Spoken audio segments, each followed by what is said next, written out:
All right, hello A&G. My name is Deadwillpower.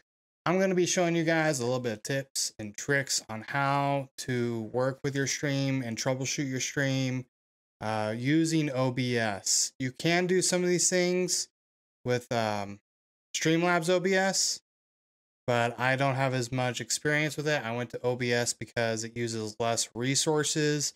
It's easier to do plugins, and it's just all around easier for me. All right, so let's get started, shall we? All right, so first thing you'll probably notice is I'm using the studio mode right now just for recording the video. You see the program over here and then my preview of the screen. Words are hard to do over here. You can toggle that on off over here, but we don't want to see that, so we're going to use this. So I'll go ahead and just turn off my face so you guys don't have to worry about that. As you can see, I try to group stuff together with my web resources. I have my webcam grouped together, and then I can do a quick transition. And there it goes. All done. All right, so the first thing you'll notice is down here, this is really important when it comes to your troubleshooting, is your stats. To be able to see this, go up to View, Stats. It'll populate somewhere. I try to drag it right down here, make it fit. But there's a couple really important things to notice out here. Big thing being is, what are you streaming at? What the average time it takes for you to render a frame, missed frames due to render, and encoding lag. Rendering is really important. This is going to be a big one, especially those that are using single PC setups. This won't matter as much if you're on console or using a dual stream PC. This won't be as big of a problem, but this one has caused me a lot of issues in the past. And what happens is, depending on how tapped out your GPU is, your GPU, regardless of how you're encoding with your CPU or with your GPU using NVENC or by 26.4, which is your CPU, your graphics card still needs enough buffer room to be able to do its job and send frames to be rendered, not just displayed on your screen here. So biggest thing that's going to help take this down is right-clicking. Well, chances are you probably aren't using studio mode. So we'll take that out. Right-clicking, disabling the preview.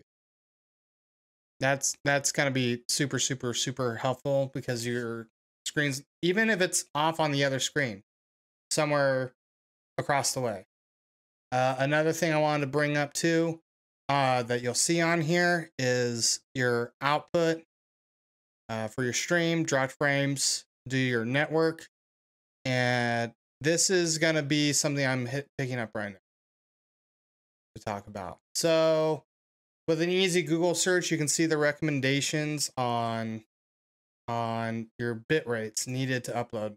Twitch allows a 6,000 kilobyte upload per second. I would suggest right here, or right here. Now, why would I recommend these? Well, you have to remember, a lot of people that want to watch you probably are watching you on their mobile devices, and they're not connected to a good signal, or they're not connected to a wired signal.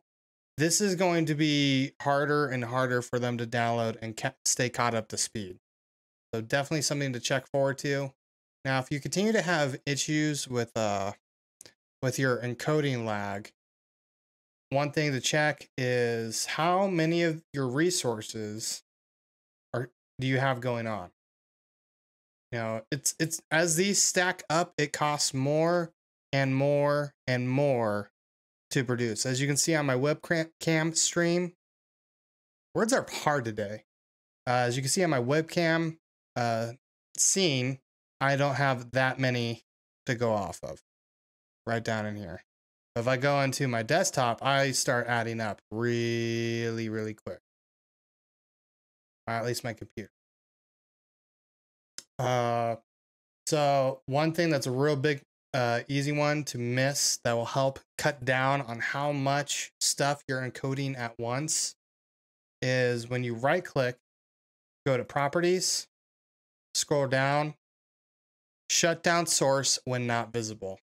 Otherwise, this is going to continuously run in the background, and this is going to cause you a lot of big issues because it's just going to keep stacking up, stacking up, stacking up. Now, remember, there's a million ways to skin a cat, but just because you can doesn't mean you should, sort of thing. Just because you have the abilities to, oh, I want to upload, 1080 at 60, you're not always going to get the little, I can't think of what the hell it's called at the moment. You're not going to get the ability for your viewers to toggle down, especially the lower down the list you are on, how popular you are on Twitch. That encoder that you get when it's not as busy isn't given to everybody. So that might have been something you're thinking of. Oh, well, let's do this, let's do that. Another thing that's a huge pain in the butt, probably the number one pain for streamers, especially early on, is troubleshooting audio. Now we will go ahead, move this out of the way, and start with a couple simple basics. So if you go down here, go to your sound settings, go to your output device properties.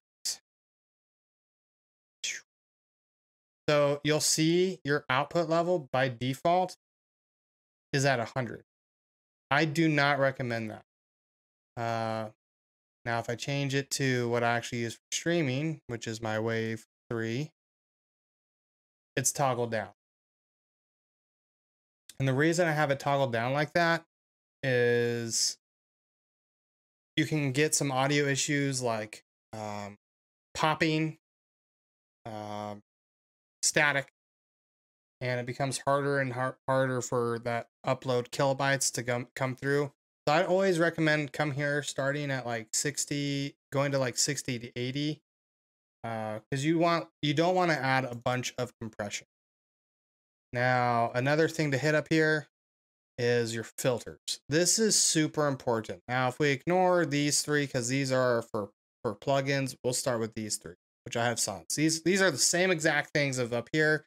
If you want to know how I got these plugins that allow like equalizer and stuff like that, so you can see your voice, so you can see a little bit more of the noise gate put in, your compressor, how it actually works. Just let me know. I could link on the video that helped me find that. But a big thing to know, first of all, is your noise gate.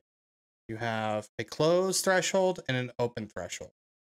What a noise gate is in the communication world, they call it squelch.